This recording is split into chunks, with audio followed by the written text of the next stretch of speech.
ഒരാളെയും വേദനിപ്പിക്കരുത്, വഞ്ചിക്കരുത്. പ്രത്യേകിച്ച് ഭാര്യമാരെ പ്രയാസപ്പെടുത്തരുത്.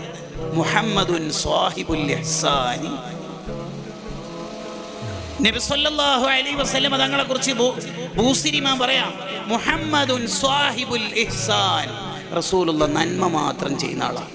ഇത്രയും ഭാര്യമാരുടെ അടുത്തുനിന്ന് എന്തെങ്കിലും ഒരു നെഗറ്റീവ് കമന്റ് റസൂലുള്ളാഹിനെ കുറിച്ചിട്ട് കിട്ടുമോന്ന് ആയിരക്കണക്കിന് കൊല്ലായിലെ ഓറിയന്റലിസ്റ്റുകാർ പരതുന്നു. ലെൻസ് ഇട്ടിട്ട് റസൂലുള്ളാഹിന്റെ എന്തെങ്കിലും മൈനസ് കിട്ടുമോന്ന്. എന്നിട്ട് ഒരു തരി കിട്ടിയോ? ഏതെങ്കിലും ഒരു ഭാര്യയ്ക്ക് ഏതെങ്കിലും ഒരു നിമിഷത്തിൽ എന്തെങ്കിലും ഒരു നെഗറ്റീവ് പറയാനുണ്ടോ? ഇല്ല. അതാണ് ദാമ്പത്യം.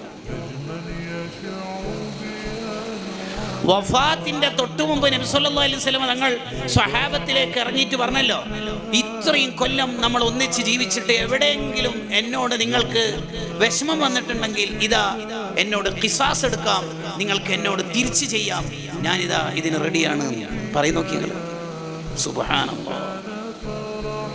ഒരു കുറവും വരാതെ ജീവിച്ചു. ഭാര്യമാരെ അടിച്ചിട്ടില്ല, കുട്ടികളെ തല്ലിയില്ല, ഖാദിമീങ്ങളെ തല്ലിയില്ല.